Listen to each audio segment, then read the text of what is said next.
మహాకుంభమేళాలో తొక్కిసలాట జరిగింది. పలువురు భక్తులకు తీవ్ర గాయాలయ్యాయి. ప్రయాగ్రాజ్లోని సెక్టార్ 2లో ఈ ఘటన చోటు చేసుకుంది. పదుల సంఖ్యలో భక్తులకు గాయాలు కావడంతో వెంటనే అంబులెన్స్లో వారిని ఆసుపత్రులకు తరలించారు. మౌని అమావాస్య సందర్భంగా భారీగా భక్తులు ప్రయాగ్రాజ్ వచ్చారు.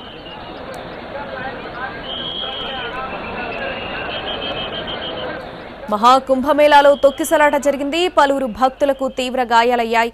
ప్రయాగ్రాజ్లోని సెక్టార్ 2లో ఈ ఘటన చోటు చేసుకుంది. పదుల సంఖ్యలో భక్తులకు గాయాలు కావడంతో వెంటనే అంబులెన్స్లో వారిని ఆసుపత్రులకు తరలించారు. మౌని అమావాస్య సందర్భంగా భారీగా భక్తులు ప్రయాగ్రాజ్ వచ్చారు. మహాకుంభమేళాలో తొక్కిసలాట జరిగింది. పలువురు భక్తులకు తీవ్ర గాయాలయ్యాయి. ప్రయాగ్రాజ్లోని సెక్టార్ 2లో ఈ ఘటన చోటు చేసుకుంది. పదుల సంఖ్యలో భక్తులకు గాయాలు కావడంతో వెంటనే అంబులెన్స్లో వారిని హాస్పిటల్కు తరలించారు. మౌని అమావాస్య సందర్భంగా భారీగా భక్తులు ప్రయాగ్రాజ్కు వచ్చారు.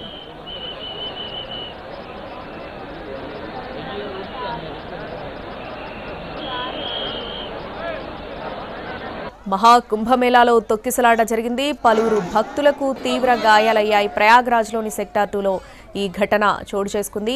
పదుల సంఖ్యలో భక్తులకు గాయాలు కావడంతో వెంటనే అంబులెన్స్లో వారిని ఆసుపత్రులకు తరలించారు. దానికి సంబంధించిన విజువల్స్ స్క్రీన్ మీద చూస్తున్నా. మౌని అమావాస్య సందర్భంగా భారీగా భక్తులు ప్రయాగ్రాజ్కు వచ్చారు. ఈ సందర్భంగా అక్కడ తొక్కిసలాట ఘటన జరిగినట్టుగా తెలుస్తుంది. ఈ ఘటనలో చాలా మందికి గాయాలైనట్లుగా తెలుస్తుంది. ప్రస్తుతం వారిని అంబులెన్స్లో హాస్పిటల్కి తరలిస్తున్నారు. మహాకుంభమేళాలో తొక్కిసలాట జరిగింది. పలువురు భక్తులకు తీవ్ర గాయాలయ్యాయి. ప్రయాగ్రాజ్లోని సెక్టార్ 2లో ఈ ఘటన చోటు చేసుకుంది. ఈ ఘటనలో పదుల సంఖ్యలో భక్తులకు గాయాలయ్యాయి. దీంతో వారిని వెంటనే అంబులెన్స్లో హాస్పిటల్కి తరలించారు. మౌని అమావాస్య సందర్భంగా భారీగా భక్తులు ప్రయాగ్రాజ్కు వచ్చారు.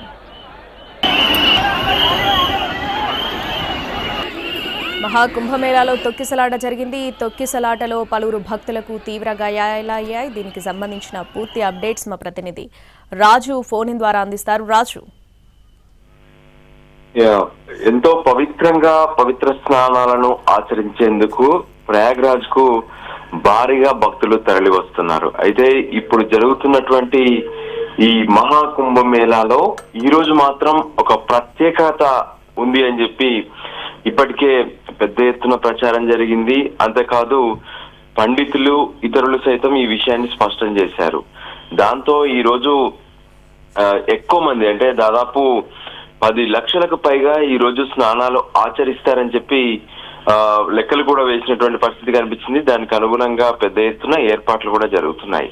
కానీ సెక్టార్ 2లో ఒక్కసారిగా తొక్కిసలాట జరిగింది. దాదాపు 50 మందికి పైగా తొక్కిసలాటలో గాయపడ్డారు. అంతేకాదు ఏదైతే ఇప్పటి వరకు అంటే ఇంకా మరికొంతమందికి కూడా గాయాలైనట్టుగా స్పష్టంగా తెలుస్తుంది. వాస్తవానికి ఎటువంటి ఇబ్బందులు తలెత్తకుండా పెద్ద ఎత్తున ఉత్తరప్రదేశ్ రాష్ట్ర ప్రభుత్వం భారీగా ఏర్పాట్లు చేసింది. కానీ ఏదైతే భక్తుల్లో ఉన్నటువంటి తొందరపాటు, ఆ తర్వాత కొంత గందరగోళమైనటువంటి పరిస్థితుల మధ్య ఒక్కసారిగా తొక్కిసలాట ప్రారంభమైంది. అయితే తొక్కిసలాటలో ఇప్పటికీ అంటే ఏదైతే 50 మందికి పైగా గాయాలైనని ప్రాథమికంగా అందుతున్నటువంటి సమాచారం. అయితే ముఖ్యంగా మాత్రం ఎవరికి అంటే ఎటువంటి నష్టం జరగకుండా మాత్రం వెంటనే అక్కడ ఉన్నటువంటి స్పాట్ లో క్విక్ రియాక్షన్ టీమ్స్ రంగంలోకి దిగాయి. అంబులెన్స్ల ద్వారా ఎవరైతే గాయపడ్డారో వాళ్ళందరినీ వెంటనే ఆసుపత్రులకు తరలించేందుకు కూడా కార్యాచరణ సిద్ధం చేశారు. వాళ్ళందరినీ కూడా తరలిస్తున్నారు.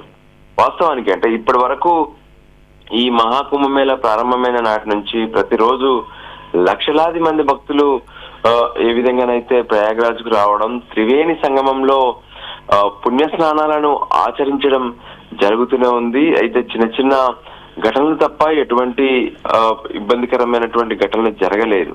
కానీ ఈ రోజు ప్రత్యేకంగా మౌని అమావాస్య పేరుతో భారీగా భక్తులు ఇక్కడికి రావడం, దాంతో సెక్టార్ 2లో ఒక్కసారిగా జరిగినటువంటి ఈ తొక్కిసలాటలో ఈ విధంగా దాదాపు 50 మందికి పైగా భక్తులు మాత్రం గాయపడ్డారు. వాళ్ళందరినీ ఆసుపత్రికి తరలించారు. మళ్ళీ ఎవరికి ఎటువంటి ఆటంకం కలగకుండా ఉండేందుకు కొంత అక్కడ ఉన్నటువంటి అధికారులు ప్రత్యేకమైనటువంటి చర్యలు కూడా తీసుకుంటున్నారు. ఎస్ రాజు, అంటే ఇప్పుడు ప్రస్తుతం అయితే క్రౌడ్ కంట్రోల్ అయినట్టేనా, సిచ్యువేషన్ అంతా అదుపులోకి వచ్చినట్టేనా? ఎస్, ప్రస్తుతానికి అక్కడ ఉన్నటువంటి పరిస్థితులను తమ ఆధీనంలోకి తీసుకున్నారు పోలీసులు, క్విక్ రియాక్షన్ టీమ్స్. దాంతో పాటు ఏదైతే ఇతర ఎన్జిఓలు అందరూ కూడా పెద్ద ఎత్తున ఇక్కడ వాలంటీర్స్ గా కూడా ఎంతో మంది పనిచేస్తూనే ఉన్నారు. రాష్ట్ర ప్రభుత్వం సైతం ఎన్నో చర్యలు తీసుకుంది. కానీ ఈ రోజు వచ్చినటువంటి ఏదైతే క్రౌడ్ ఉందో ఈ క్రౌడ్ మేనేజ్మెంట్ మాత్రం కొంత కష్టంగా కనిపిస్తుంది. అయినప్పటికీ కూడా ఎప్పటికప్పుడు మైక్ల ద్వారా చెప్పడము, దాంతో పాటు అటు నదిలో నుంచి ఎప్పటికప్పుడు అనౌన్సులు చేయడము, కొంత ఏదైతే ఆ త్రివేణి సంగమం లోపల కూడా భారీగా బోట్స్ ద్వారా గజ ఈతగాళ్లు, దాంతో పాటు ఇతరులు ఎప్పటికప్పుడు పర్యవేక్షిస్తూనే ఉన్నారు. హెలికాప్టర్ల ద్వారా పైనుంచి అవసరమైతే ఏదైనా కొంత పరిస్థితులు చేజారితే వెంటనే హెలికాప్టర్ల ద్వారా సైతం వాళ్ళను రెస్క్యూ చేయడానికి కూడా కొంత గస్తీ కాస్తూనే ఉన్నారు. అయితే ఉదయం మాత్రం ఒక్కసారిగా భక్తులు భారీగా అటు స్నానాలు ఆచరించడానికి సెక్టర్ 2 వైపు తరలిరావడం, వాళ్ళంతా తొక్కిసలాట జరగడంతోనే ఇదంతా జరిగింది. అయితే ప్రస్తుతం మాత్రం కొంత పరిస్థితిని సద్దుమణిగించేందుకు అక్కడ ఉన్నటువంటి అధికారులు, పోలీసులు పూర్తి స్థాయిలో శ్రమిస్తున్నారు. రాజు, ఇప్పుడు అంటే హాస్పిటలైజ్డ్ అయిన వాళ్ళ సిచ్యువేషన్ ఎట్లా ఉంది? ఇప్పటి వరకు అందుతున్నటువంటి సమాచారం అందరికి కూడా సరైనటువంటి వైద్యం అందించాలని చెప్పి వెంటనే యూపీ సీఎం యోగి ఆదిత్యనాథ్ సైతం ఆదేశించారు. దానికి అనుగుణంగానే అందరికీ సరైనటువంటి వైద్యం అందుతుందని చెప్తున్నారు. కానీ కొందరికి తీవ్ర గాయాలైనట్టుగా కూడా తెలుస్తుంది. మరి వారి పరిస్థితి ఎలా ఉంటుంది ఏంటి అనేది కొంత వాళ్ళ కుటుంబ సభ్యులు సైతం ఆవేదన వ్యక్తం చేస్తున్నారు. దానికి సంబంధించి కూడా మరికొద్ది సేపట్లో పూర్తి సమాచారం అందే అవకాశాలు కనిపిస్తున్నాయి. అంటే రాజు, ఇది అసలు ఈ ప్రమాదాన్ని మనం ఎట్లా అంటే ఎలా జరిగింది అనుకోవచ్చు? ఇప్పుడు స్క్రీన్ మీద చూస్తున్నాం, అక్కడ ఉన్న బ్యారిగేట్స్ ఒక్కసారిగా ఇట్లా ఓపెన్ చేయడంతో అక్కడ ఉన్న క్రౌడ్ ఒక్కసారిగా లోపలికి వచ్చినట్టుగా చూస్తున్నాం. అంటే అక్కడ కంట్రోల్ చేయలేదా? అంటే క్యూ లైన్స్ అలాంటివి ఏమీ ఏర్పాటు చేయలేదా?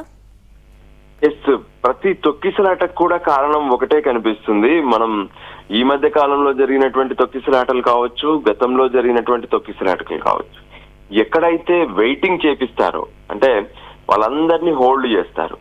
సో ఒక్కసారిగా ఆ గేట్ ఓపెన్ చేసినప్పుడు ముందున్నటువంటి వాళ్ళ పైన వెనక ఉన్నటువంటి వాళ్ళ ప్రెజర్ అంతా కూడా పడుతుంది. ముందున్నటువంటి వాళ్ళు ఎవరైనా సరే ఒక్కసారిగా కింద పడ్డారంటే చాలు, ఇక వెనుక వాళ్ళు ఆగే పరిస్థితి ఉండదు, వాళ్ళను కొంత స్టాప్ చేసే పరిస్థితి ఉండదు. ఇదే పరిస్థితి ఈ మధ్య కాలంలో జరిగినటువంటి పలు ఘటనల్లో కూడా అబ్జర్వ్ చేశాము.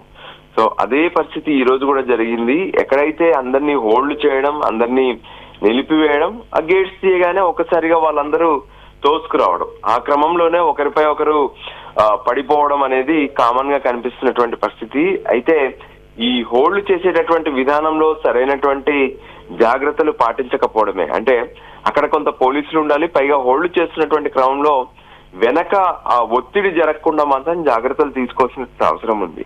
సో ఆ విషయంలో కొంత గందరగోళంగా, అంటే అక్కడ ఉన్నటువంటి వాళ్ళు ప్రయత్నాలు చేసినప్పటికీ కూడా పబ్లిక్ పెరగడం, భక్తులందరూ కూడా ఈరోజు భారీగా రావడం వల్లే ఇది జరిగింది. ఎంతైనా జాగ్రత్త పడాల్సినటువంటి అవసరం అయితే ఉంది అధికారులు కానీ వాళ్ళందరూ. ఎందుకంటే వేల మంది భక్తులను ఒకే చోట హోల్డ్ చేసినప్పుడు ఖచ్చితంగా ఆ గేట్స్ తీసినప్పుడు ముందున్నటువంటి వాళ్ళ మీద ప్రెజర్ పడే అవకాశం ఖచ్చితంగా కనిపిస్తుంది. ఈ విషయంలో గతంలో జరిగినటువంటి ఘటనలే ఉదాహరణ. అయినప్పటికీ కూడా ఈ రోజు మళ్ళీ అదే పరిస్థితి జరిగింది. ఆ గేట్లు ఒక్కసారిగా ఓపెన్ చేయడం, వెనక నుంచి భారీగా ఒత్తిడి చేయడం, దాంతో ముందున్నటువంటి వాళ్ళపైన వాళ్ళు కింద పడిపోవడం, దాంతోనే తొక్కిసలాట జరిగినట్టుగా స్పష్టంగా అర్థమవుతుంది. కొంత అక్కడ ఉన్నటువంటి అధికారులు కానీ లేదంటే అక్కడ ఉన్నటువంటి పోలీసులు కానీ జాగ్రత్త పడి ఉంటే మాత్రం ఈ ఘటన ఇలా జరిగి ఉండేది కాదని చెప్పి కూడా అక్కడ బాధితులందరూ కూడా ఆవేదన వ్యక్తం చేస్తున్నారు. Right Raju, thanks for the updates.